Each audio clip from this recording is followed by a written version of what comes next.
Over the course of this season, we've unpacked Betty and Catherine's life, death, and the ongoing investigation into their murders. We've seen support, opposition, setbacks, and huge opportunities for moving this case forward. On today's season finale, we'll cover a few important topics, starting with a review of where we've come from and ending with ways that we as a community can help usher change and progress into this case. We'll also talk about a word that, personally, I've been thinking a lot about lately: legacy. We all should think from time to time about the legacy we're leaving for future generations. As I've learned more about my grandmother, I've rediscovered that how we live our lives and the people we help really do make this world a better place. Since our last episode, a piece of Betty's legacy has come to the surface and has touched me in ways I couldn't imagine. Thanks for joining us. The second story of my three-part series on the Labor Day murdered murders. inside Betty Jones, Jones one and of Labor Day Catherine Krigler were were murdered on September 3rd, 1990. Their killer has never been found. 5 years ago, two women were murdered in Starkville, and their killer has never been caught. In partnership with Swell Story Media, this is Knock Knock, the unsolved murders of Betty Jones and Catherine Krigler. My name is Jason B. Jones. It was between 8 and 10 p.m. on September 3rd, 1990, when a knock at this door sealed the fate of 81-year-old Catherine Krigler and 65-year-old Betty Jones, creating a mystery that has never been solved. She was actually they were in preparations for getting ready for bed, and she had been sitting in a wheelchair waiting. Betty was getting her ready, and then the knock on the door, and then Betty went to the door. Ms. Krigler says at first it sounded like Betty knew the man at the door, but then... And then she hears Betty screaming and hollers out to her. And then next thing Ms. Krigler knows, here comes the guy into the room. And here he is. So this would have been at the time the bedroom that was set up, and where we think the assault happened. And when the assault was over, Ms. Krigler had to drag herself into the kitchen to get help. She couldn't reach the phone, so she pulled it down by the cord and called 911. At the hospital, a rape kit was done on Ms. Krigler, providing priceless information, DNA evidence. She lived for 2 more months and was able to give a detailed description of her attacker. And as the years have gone by, that vital information has progressed with the times.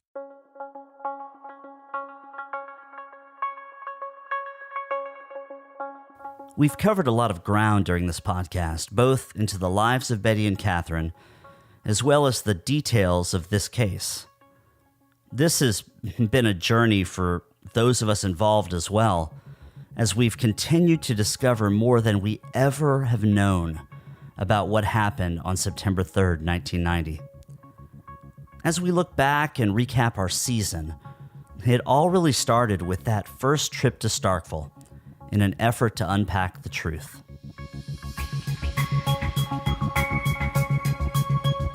I grew up thinking this was some place that was kind of full of fear, and it's just a normal town. It's a mystery, and hopefully one day we can find out who it was. There's still something to be done, and here's your assignment. And even though another 10 years plus has passed, maybe what we're doing right now is going to usher in the resolve. Besides the facts of the case from the original newspaper accounts, I had occasionally read updates online regarding additional police work. But after starting this podcast, I began to find people who remembered and wanted to speak about my grandmother. I was amazed at how time had not faded their memories and how fresh the wounds still were for them. It was an abusive, violent, evil act against 2 very sweet women. There was so much blood that it soaked through the carpet into the floor, and that somebody was absolutely killed in this house that we had spent so much time in, and, lost her life. Blood was spilled. Betty continues to inspire so many people, even decades after she left this earth. If nothing else, this podcast will now serve as a digital memorial to the life she led. Now, if you Google Betty Jones, as I once did, anyone can learn more about this wonderful woman we called Mama Betty. She was a very active Mississippi State alumnus, and she was, like I said, loved baseball and was active in all the different, going to the sporting events, and knew a lot of people who were very closely connected to Mississippi State from all over the state. Plus, she was very active in the church, knew everybody in the church, in the community. She was very active in the community. She was one of the pink ladies at the hospital. She was an inspiration to all of us, and she helped increase my faith and everybody's faith who knew her, and touched a lot of people. And because of her, I think all of our faiths got stronger and richer. So maybe that was her purpose. She was killed there, and her funeral was there, less than a football field apart.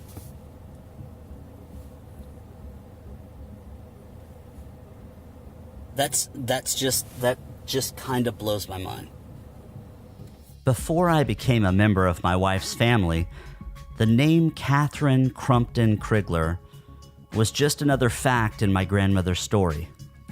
Since 2005, I've come to know the Criglers with a connection that even the most sympathetic friends cannot share in. Like those closest to me, they too have clung to their faith to get them through all these passing years. And she taught school for years in Starkville, and from Starkville. She was a good mom. She was a little hard. This had been such a happy, for me and my children, and him sometimes too. Just a wonderful place to go. Just, just happy, and it just was destroyed by this horrible person. Early in the process of making this podcast, I quickly realized that this case wasn't cold. Yes, there weren't active leads or suspects, but that didn't mean there weren't people working hard to once and for all find justice for Betty and Catherine. You can't do what this guy did and not do it again. I just don't believe it. I mean, it was so evil. I mean, just raw evil. What he did. Came in that door right there, and they say somehow the lady that was in here got the phone and had a long cord on, so she crawled in here or something, or crawled in there or something anyway. Or even though she died several months later, she was also, in a true sense, murdered by the same person, because he beat her to a pulp. He really did. He didn't cut her the way he did Betty, but he beat her up, and she eventually died. Whenever I read about other cases being solved in other places, there's this lingering sadness that always comes to mind. Why not Betty and Catherine's case? When will it finally be their turn for the justice they both deserve? With all the incredible scientific breakthroughs that have occurred in the past 28 years, why can't we use the latest forensic tools available now? Here's the reason the case is good, because when he did go in there and he raped her, she was able to call 911. She was still alive. She went to the hospital. Medical personnel performed a sexual assault kit on her, okay? That sexual assault kit was maintained, okay? Now, that has nothing to do with the police. That was not taken by the police. That was not part of the crime scene. That was taken from her person. And the DNA, here's the crucial part, is semen-based DNA profile. I'm Rockney Harmon, was a prosecutor at Alameda County, California for 33 years. I've been retired for 10 years, but I've still been working on trying to convince states to do familial searching like 11 states so far have done. The guy that killed my grandmother came in that door right there.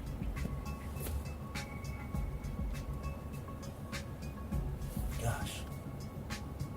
That brings us to today's episode, where we'll explore the legacy that Betty left behind. In preparation, I spoke with my parents about that last summer in 1990 when Betty visited us in Houston. Along with laughing and catching up, they remembered how very excited Betty was about a mission-oriented program at her church. Betty was always serving and would share with anyone who would listen about her faith and her church community. It was this particular program at First Presbyterian Church in Starkville that enabled many Cambodian refugees to escape the widespread genocide and start new lives here in America. Betty had been a caring friend to these families in their new adopted homeland, and it wasn't until recently that we discovered how close one of those families were to our story. Let's take a quick break.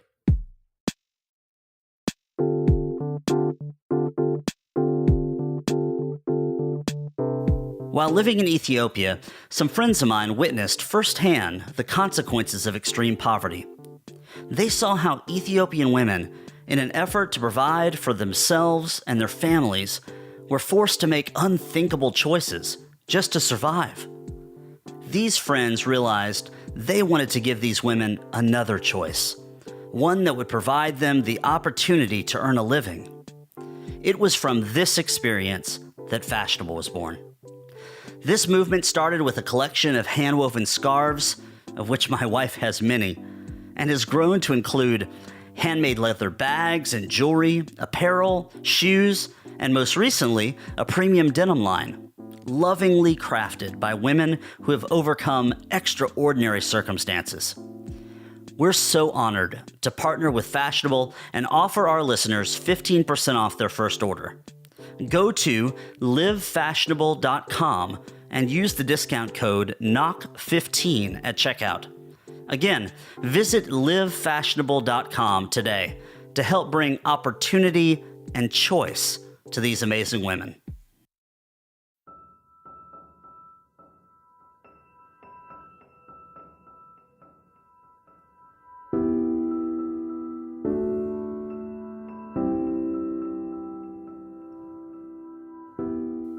Throughout the course of this podcast, we've met a lot of amazing people, many of whom knew and loved Betty and Catherine personally. The entire exercise of making this podcast was to both honor the lives of these women and pursue justice for their unsolved murders. Until recently, I believed this was a good sentiment, if only in my head. But what good was this really doing anyone? That's when I received a message from a new friend with an unbelievable story.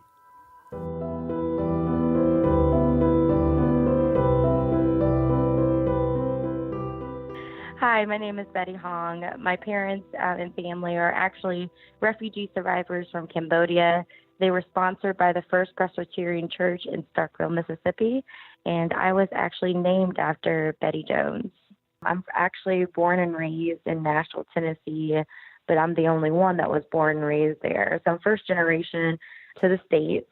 So I'd like to just maybe go a little bit of background on my parents, because that's how all of this actually got started. So my parents, they're genocide survivors from Cambodia. Back in the late 1970s, there was a communist movement that essentially killed over about 2 million people. And fortunately, my parents survived it with my older brother and sister. They originally went to a refugee camp in Thailand and then transferred over to the Philippines. And then from there is how we all, I guess, today are now connected. My parents were put into a lottery and got matched up with the First Presbyterian Church in Starkville, Mississippi. So when they were sponsored to America, they met folks like Mr. and Mrs. Randall, Mr. and Mrs. Molinex, and Betty Jones. Well, it's really interesting because there's only been 2 times in my entire life where I researched Betty Jones. And that was when I found out that I was named after her, and that was in high school. We actually went back to Mr. Randall's funeral, which he was the gentleman that actually gave the recommendation to my parents to name me after Betty. So when we went down to the funeral, I remember meeting folks that were crying when they saw me, and I was just confused. I was like, okay, this is odd. And I realized, or I had some conversation around where my name came from, and I was like, oh, it's from Betty Jones. So as a high school student, when I first researched it, I was like, wow, this is kind of scary. But, it's kind of it's neat that I'm named after such a beautiful woman that's done amazing things for others and truly showed selfless behavior and was altruistic. So that was the first time research. And then actually the last time I had this, this moment that was like, I need to figure out what's going on with that case, which is years later. And that happened maybe a few months ago. I looked up her name, and then I found this podcast, and I listened to, at the time, all 5 within 2 days. And it was so interesting that when I was listening to that, I was like, I need to get in contact with Jason, because I feel practically family to you, if you will, because of our connection with Betty. And it almost feels like Betty is just out there right now encouraging us to reach out to one another and do this, that because out of nowhere, I don't know, it was just like a feeling inside. I was like, go check it out, see what's going on. And then I found it, and then I found you. This is God, truly moving his hand and connecting us in a way that's unbelievable, but it's almost to the point where it's not surprising either. So I'm excited. I'm encouraging you to keep on doing this, because, who knows, this could absolutely bring justice to her name and Mrs. Krigler as well. And how amazing would that be? And it's just based off getting information out there. I think I've always felt protected, growing up. When I went to Starkville and learned about her for the first time, it was incredibly emotional too. It's kind of difficult to explain, but growing up in a Asian cultured home in a American society is not very easy, and it was always interesting, having this sense of okay, I'm here. Why am I here? And as I grew up, I fell in love with volunteering. I really enjoyed doing those things. And anytime I had hardship, etc., I always felt like something was always there protecting me. And I think a big part of that has to be simply just being named after such a beautiful woman like Betty. And anytime someone says my name or I tell them who I am, her spirit lives through me as well, and that she is always going to be remembered every time someone says her name when they call my name out. So it meant so much to me when I listened to that podcast. I was like, oh, this is so cool. Not only am I have a rather special name being named after someone, but she almost seemed like this perfect person that you would look up to and strive to be like every single day. My parents and my 2 siblings were put into a lottery, and on the other side, when they were selected, was the First Presbyterian Church. So the primary sponsors at the First Presbyterian Church were the Randalls, the Molinexes, and Betty. So those are from my understanding, my parents had told me, were the individuals that helped them get acclimated to the United States, helped them get their first home, jobs, understanding the American culture, etc. My mom would tell me that Betty was a big part of that in respects of taking my siblings to school, taking her to church. So that's when they first arrived was actually in the late 1980s. From there, they migrated up to Nashville, Tennessee, and in Nashville, Tennessee, they decided to have another child, which became me, March of 1991. So when I was born in March of 1991, they called Mr. and Mrs. Randall to inform them they just had this baby girl, and, you know, what should we name her? We're here in the States. What are American names? And they give my parents a recommendation to name me after Betty Jones. We have probably passed each other in the Nashville area. We've been there my entire life, which is now they've been there over 27 years. So imagine being a young Asian girl named Betty. Like, folks literally thought it was my fake American name, and they would ask me twice, so what's your real name? I'm like, no, it's Betty, I promise you.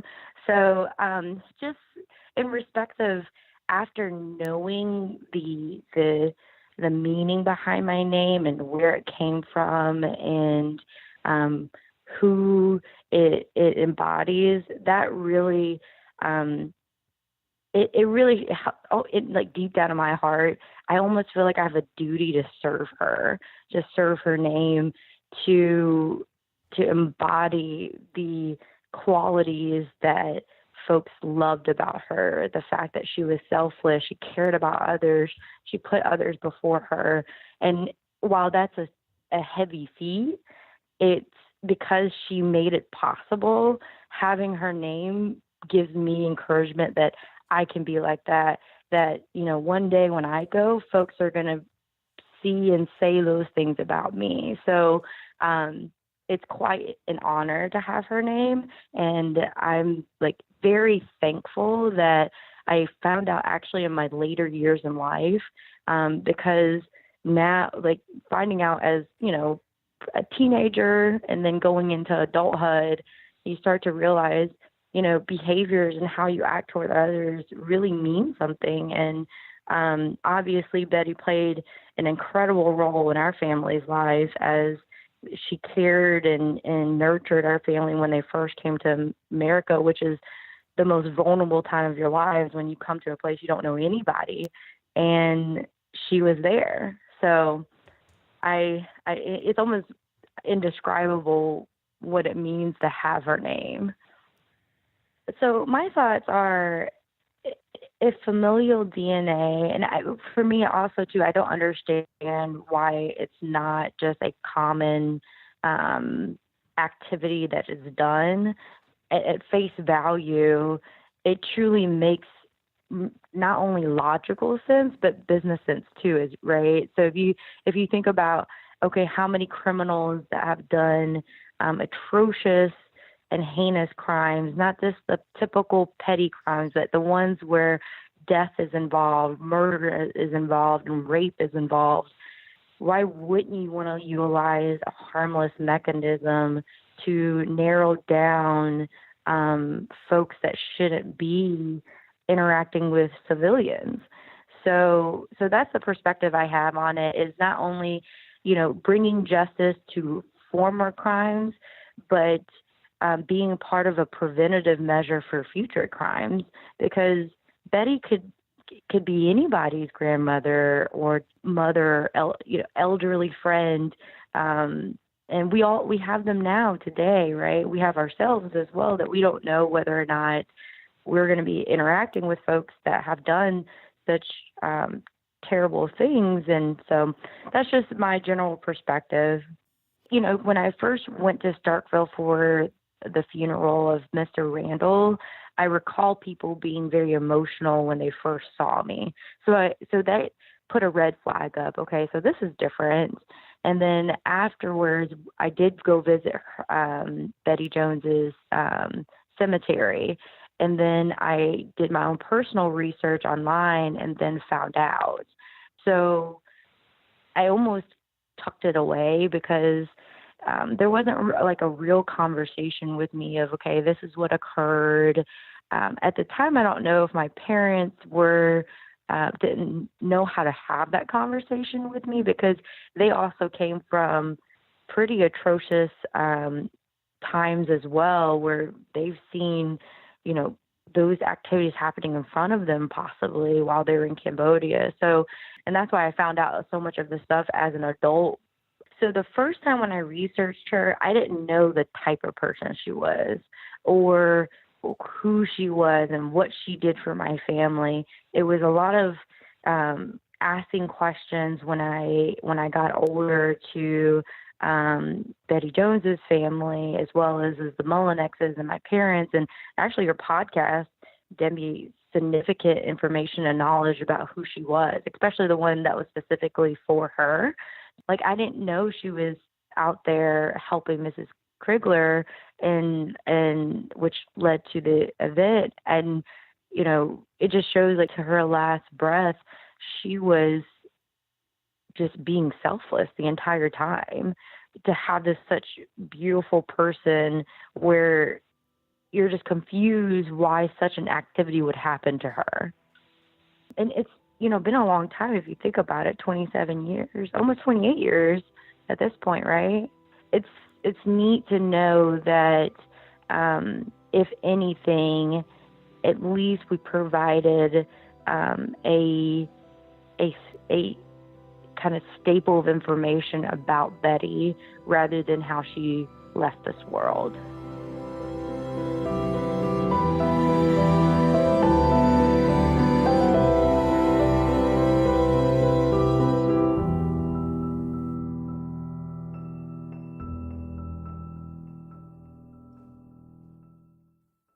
Let's take another quick break.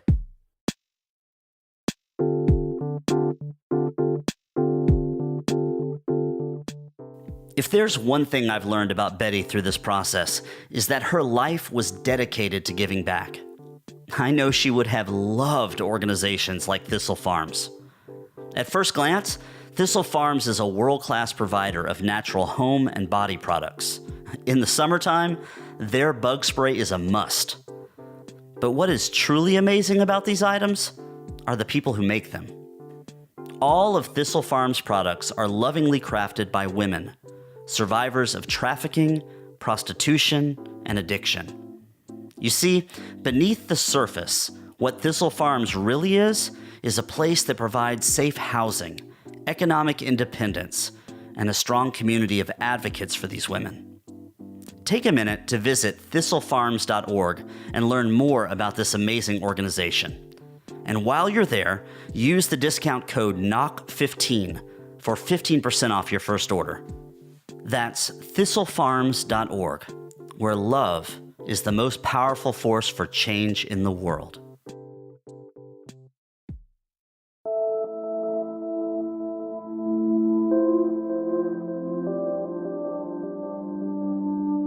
"25 years ago, the holiday shook fear in Starkville residents. Betty Jones and Catherine Krigler were murdered on September 3rd, 1990. Their killer has never been found.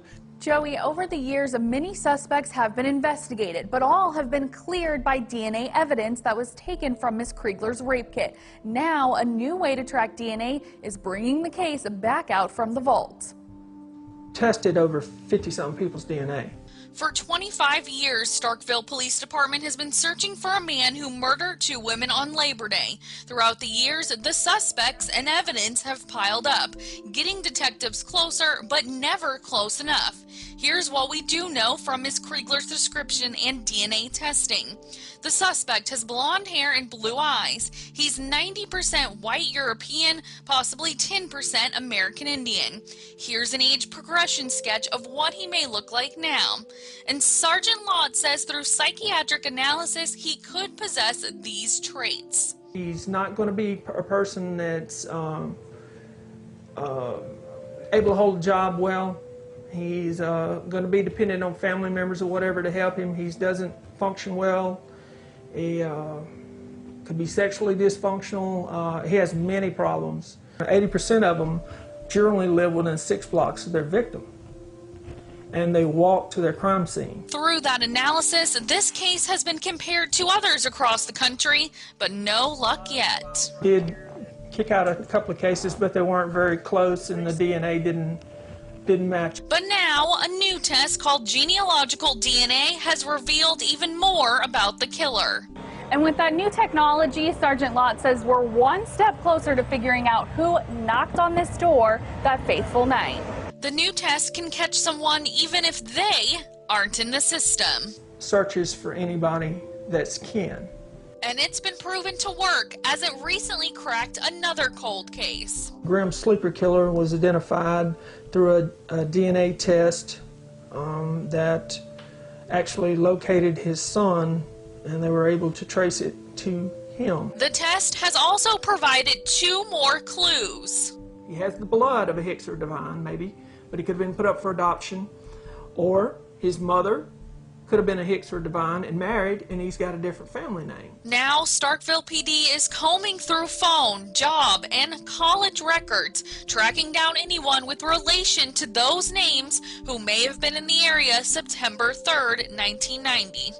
But Sergeant Lott says he can't do it alone. He says it's crucial the public keeps coming forward with possible leads so Catherine Kriegler and Betty Jones can finally have justice.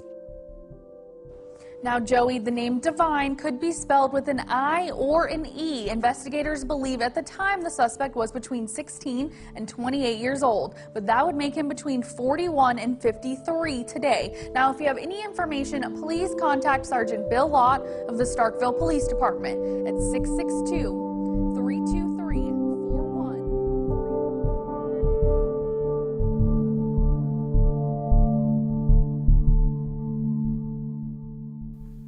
Who did knock on that door? And why did he murder and rape 2 innocent grandmothers? Realistically, after all this time, will this monster ever be caught?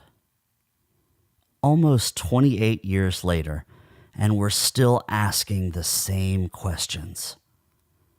But there is real hope for finding justice.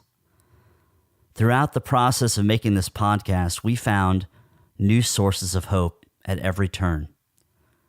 We found hope in our growing community, just regular, everyday folks who have been introduced to Betty and Catherine's story and have cared enough to send us kind messages, leave voicemails, and spend hours researching the case and reporting their findings to us. We found hope in Betty and Catherine's legacies, from Catherine's granddaughter Juki and her parents, to discovering Betty's Cambodian foster family and their daughter who was named after her.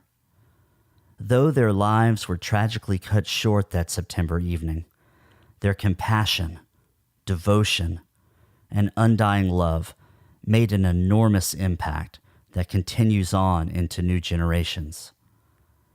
We found hope in Sergeant Bill Lott and Rockne Harmon, both towering champions of justice in their fields, selfless with their spare time and energy, advocating for new approaches to DNA searching in unsolved crimes.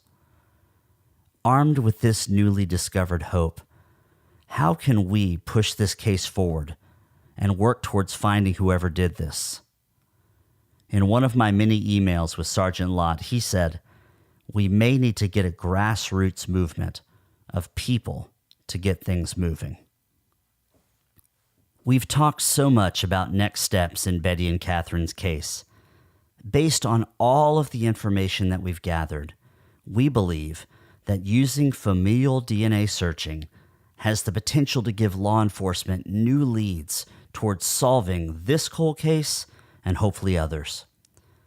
With the release of this episode, we are simultaneously launching a new Change.org petition with the title, Approve DNA Familial Searching in Mississippi. Here's our goal. We aim to show Mississippi's Attorney General, Jim Hood, Governor Phil Bryant, and Department of Public Safety Commissioner Marshall Fisher the growing support of adopting FS and asked them to join 12 states already using FS to help solve cold cases. We hope you'll join us in supporting this cause by signing our petition. You can find a link to it on our website homepage at knockknockpodcast.com or on our Facebook, Instagram, and Twitter pages. With enough signatures, we know that we could bring attention to this much-needed tool for law enforcement. Again, please visit knockknockpodcast.com and click on the link to our petition. This community we've built together really can bring change. It just takes a minute and will do so much to move things forward. In addition to that, Simon felt like we needed to go back to Starkville to wrap this up. So we've invited Sergeant Bill Lott to join us for a live Q&A later this month. We'll not only record our normal discussion regarding the episode, but we'll also take questions from those in attendance about the podcast and about the case. Space will be limited, so if you're in the Starkville area and want to join us, please RSVP on our website. We are truly honored to end this season where it all began, in the town that Betty and Catherine loved so dearly. I will end this episode and our season with a passage from Scripture. In 1 Corinthians 13, the Apostle Paul writes, "If I speak with tongues of men and of angels, but do not have love, I have become a noisy gong or clanging cymbal. If I have the gift of prophecy and know all mysteries and all knowledge, and if I have all faith so as to remove mountains, but do not have love, I am nothing. And if I give all my possessions to feed the poor, and if I surrender my body to be burned, but do not have love, it profits me nothing. Love is patient, love is kind, and is not jealous. Love does not brag and is not arrogant. Love does not act unbecomingly. It does not seek its own. It is not provoked, does not take into account a wrong suffered, does not rejoice in unrighteousness, but rejoices with the truth, bears all things, believes all things, hopes all things, endures all things. Love never fails." As I reflect on Betty and Catherine's lives and where we all must go from here, these sacred verses have been on my heart. I hope that we all can model these common truths as well as they did, and that the legacy that we leave would be as beautiful as those that have gone before us.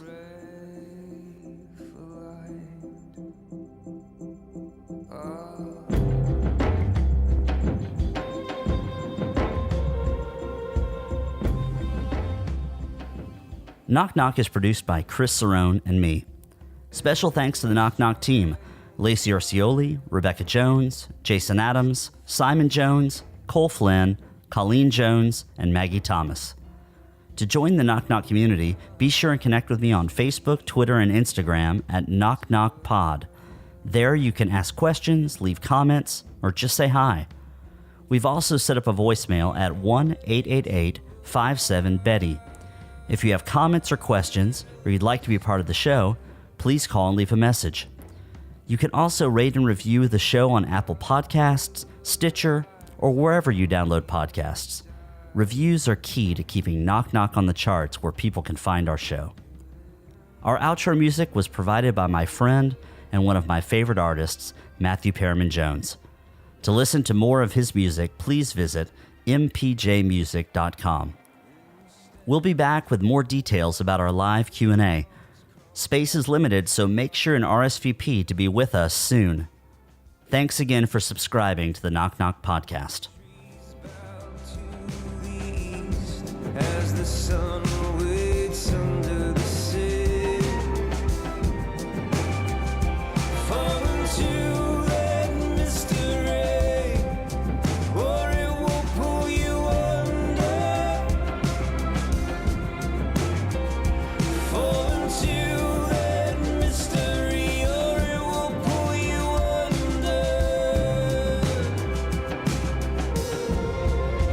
It's a